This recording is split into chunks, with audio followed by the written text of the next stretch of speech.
ನಮಸ್ಕಾರ ಎಲ್ಲರಿಗೂ. ಇವತ್ತಿನ ವಿಡಿಯೋದಲ್ಲಿ ನಾವು ಏನು ಮಾಡ್ತಿದ್ದೀವಿ ಅಂತ ನೀವೇ ನೋಡ್ತಾ ಇದ್ದೀರಾ. Family packed act 2 golden sizzle instant ಪಾಪ್ಕಾರ್ನ್ನ ಮಾಡ್ತಾ ಇದ್ದೀವಿ.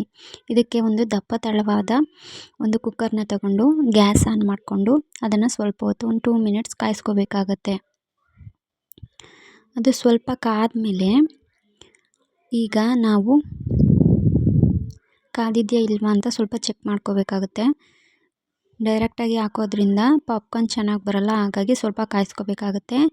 ಈಗ ಫ್ಯಾಮಿಲಿ ಪ್ಯಾಕ್ ಇದು ಒಂದು 4 ಮೆಂಬರ್ಸ್ಗೆ ಸಾಕಾಗುತ್ತೆ. ಈಗ ಇದನ್ನು ಕಟ್ ಮಾಡಿಕೊಂಡು ಕುಕ್ಕರ್ ಒಳಗೆ ಸೇರಿಸ್ಕೊಳ್ಳೋಣ. ಅದರಲ್ಲೇ ನಮಗೆ ಆಯಿಲ್ ಕೊಟ್ಟಿರೋದ್ರಿಂದ ನಮಗೆ ಕಲರ್ ಕೂಡ ಅದರಲ್ಲೇ ಆ್ಯಡ್ ಮಾಡಿರ್ತಾರೆ, ಯೆಲ್ಲೋಯಿಶ್ ಆಗಿ ಬರುತ್ತೆ. ನಾವು ಎಕ್ಸ್ಟ್ರಾ ಆಗಿ ಆಯಿಲ್ನಾಗಲಿ ಅಥವಾ ಅರಿಶಿನ ಪುಡಿ ಆಗಲಿ ಅಂದರೆ ಟರ್ಮರಿಕ್ ಆಗಲಿ ಸೇರಿಸೋ ಅವಶ್ಯಕತೆ ಇಲ್ಲ.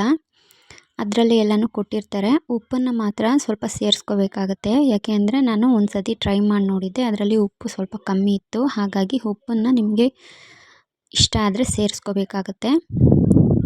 ಈಗ ನಾನು ಪ್ಯಾಕ್ನ ಪೂರ್ತಿ ಈ ಥರ ಸೇರಿಸ್ಕೋತಾ ಇದ್ದೀನಿ.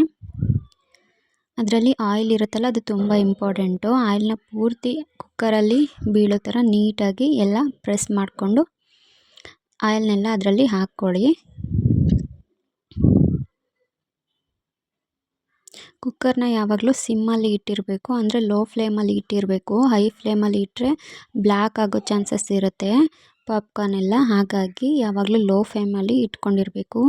ಈಗ ಪೂರ್ತಿಯಾಗಿ ನಾನು ಹಾಕಿದ್ದೀನಿ, ಖಾಲಿ ಆಯಿತು. ಈಗ ನೋಡಿ ಈ ಥರ ಕಾಣಿಸ್ತಾ ಇದೆ. ಎಣ್ಣೆ ಸಾಕಷ್ಟಿದೆ, ಕಲರ್ ಕೂಡ ಇದೆ. ಈಗ ನಾವು ಕುಕ್ಕರನ್ನು ಸ್ವಲ್ಪ ಶೇಕ್ ಮಾಡ್ತಾ ಎಲ್ಲ ಕಾಳುಗಳು ಒಂದೇ ಸಮನಾಗಿ ಈ ಥರ ಆಗೋ ಥರ ನಾವು ಕುಕ್ಕರ್ನ ಈ ಥರ ಮಾಡ್ಕೋಬೇಕಾಗತ್ತೆ. ಶೇಕ್ ಮಾಡೋದ್ರಿಂದಾಗಿ ಎಲ್ಲ ಒಂದೇ ಸಮ ಬರುತ್ತೆ. ಹಾಗಾಗಿ ಪಾಪ್ಕಾರ್ನ್ ಬೇಯಬೇಕಾದ್ರೆ ಒಂದರಲ್ಲಿ ಉಪ್ಪು ಖಾರ ಇಡಿಸೋದಾಗಲಿ, ಒಂದರಲ್ಲಿ ಉಪ್ಪು ಖಾರ ಇಡಿಸ್ದೇ ಇರೋದಾಗಲಿ ಆ ಥರ ಆಗೋಲ್ಲ. ಸಮವಾಗಿ ಬೆಂದಿರುತ್ತೆ, ಸಮವಾಗಿ ನಿಮಗೆ ಪಾಪ್ಕಾರ್ನ್ ಚೆನ್ನಾಗಿ ಬಂದಿರುತ್ತೆ.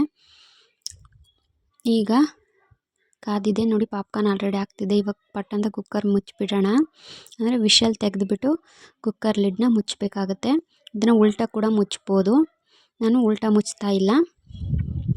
ಈಗ ನೋಡಿ 2 ಮಿನಿಟ್ಸ್ ಆದಮೇಲೆ ಈ ಥರ ಆಗಿದೆ, ತುಂಬಾ ಚೆನ್ನಾಗಾಗಿದೆ. ಎಣ್ಣೆ ಅಂಶ ಏನಿತ್ತು ಅದೆಲ್ಲ ಕುಕ್ಕರ್ ಲಿಡ್ಡಲ್ಲಿ ಆಗಿರುತ್ತೆ ನೋಡಿ. ಕುಕ್ಕರ್ ಲಿಡ್ಡಲ್ಲಿ ಎಣ್ಣೆ ಅಂಶ ಎಲ್ಲ ಆಗಿರುತ್ತೆ. ಪಾಪ್ಕಾರ್ನ್ಗೆ ಒಂಚೂರು ಕೂಡ ಎಣ್ಣೆ ಆಗಿರೋಲ್ಲ. ಉಪ್ಪು ಕೂಡ ಎಲ್ಲ ಕಡೆ ಸಮವಾಗಿ ಆಗಿರುತ್ತೆ ನೋಡಿ. ಈ ಥರ ಕಾಣಿಸ್ತಾ ಇದೆ. ಒಂದು 2-3 ಮಿನಿಟ್ಸಲ್ಲಿ ರೆಡಿಯಾಗಿ ಹೋಗುತ್ತೆ. ಮನೆಯಲ್ಲೇ ಹೆಲ್ದಿಯಾಗಿ ನಮಗೆ ಮಕ್ಕಳಿಗೆ ಅಥವಾ ಯಾರಾದರೂ ಹೊಸ್ದಾಗಿ ಗೆಸ್ಟ್ ಬಂದಾಗ ಪಟ್ಟಂತ ಕ್ವಿಕ್ಕಾಗಿ ಮಾಡ್ಬೋದು. ತುಂಬಾ ಚೆನ್ನಾಗಿರುತ್ತೆ. ಇದು ಇವತ್ತಿನ ವಿಡಿಯೋ ಆಗಿತ್ತು. ನಿಮಗೆಲ್ಲ ಈ ವಿಡಿಯೋ ಇಷ್ಟ ಆಗಿದೆ ಅಂತ ಭಾವಿಸ್ತೀನಿ. Thank you.